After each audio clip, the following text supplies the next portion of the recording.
আজি মই ঘৰতে চাওমিন বনালোঁ। চাওমিনটো কেনেকৈ বনালোঁ আহকচোন মই আপোনালোকক দেখুৱাইছোঁ। ইয়াতে মই চব্জিখিনি লৈছোঁ। চব্জিখিনি কাটি ল'লোঁ ভালকৈ আৰু ইয়াতে মই 3 বাটিমান আটা লৈছোঁ। মই অলপ ৰুটি বনাব বিচাৰিছোঁ, সেইকাৰণে মই একেলগে মাখি লৈছোঁ। আৰু ইয়াতে কুহুমীয়া গৰম পানী দিলোঁ আৰু নিমখ দিলোঁ।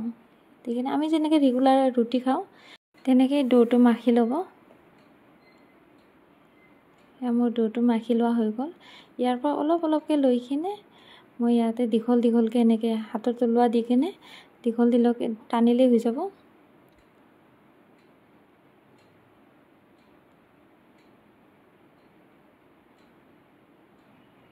আজি মই গোটেইখিনি ৰেডি কৰোঁতে প্ৰায় 1 ঘণ্টা লাগিছে। এনেকৈ দীঘল কৰিলেও হ'ব আৰু ৰুটি বনাই যদি বনাব খোজে তথাপিও হ'ব। আপুনি ৰুটি বনাই কিনে এনেকৈ চুৰি দি কিনে এনেকৈ দীঘল দীঘলকৈ কাটি ল'ব। তাৰপিছত এনেকৈ হাত দি কিনে অলপ কি কৰিলে অলপ ৰাউণ্ড ৰাউণ্ড চাইজটো হয়। এনেকৈ মই গোটেইখিনি বনাই ল'লোঁ আৰু ইয়াতে নিমখ আৰু তেল দিছোঁ। দি কিনে পানীটো উতলিব দিছোঁ। যেতিয়া উতলি আহিব তেতিয়াহে গোটেইখিনি এৰি দিব, তাৰ আগতে নিদিব। আৰু লাগি নাযায়, আপোনালোকে ভয় খাব নালাগে। এনেকুৱা লাগে যে লাগি যাব, কিন্তু লাগি নাযায়, তেল দিয়াৰ কাৰণে লাগি নাযায়।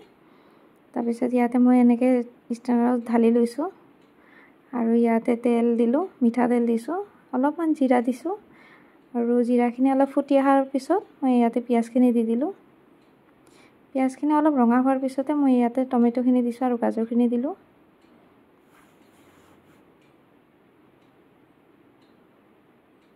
এইখিনি অলপ সময় ঢাকি কিনে সিজিব দিম। তাৰপিছত ইয়াতে মই গুড়া মছলাখিনি দিলোঁ, নিমখ, হালধি, জলকীয়া গুড়ি, ধনিয়া গুড়ি, এইখিনি মই গোটেইখিনি দিছোঁ। দি কিনে অলপমান লাৰি কিনে কেপচিকামখিনি দি দিলোঁ। আৰু ইয়াতে মই আধা কাপমান পানী দিছোঁ অলপ সিজিবৰ কাৰণে। কিন্তু ঢাকি কিনে 5 মিনিটমান 6 মিনিটমান হ'লেই হ'ব। ইয়াতে মই এতিয়া চাওমিনখিনি ঢালি দিলোঁ।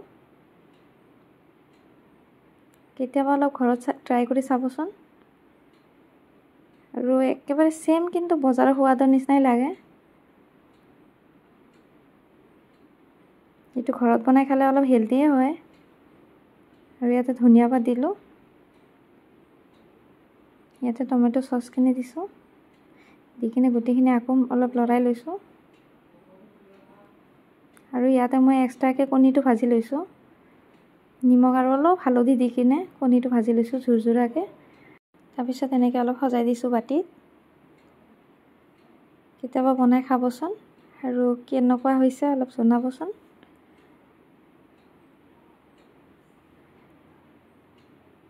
খাবলৈ কিন্তু বহুত টেষ্টি হয়। কেতিয়াবা সময় পালে বনাই কিনে খাব। গোটেইখিনি ভিডিঅ' দেখাৰ বাবে চবকে থেংক ইউ ছ' মাছ।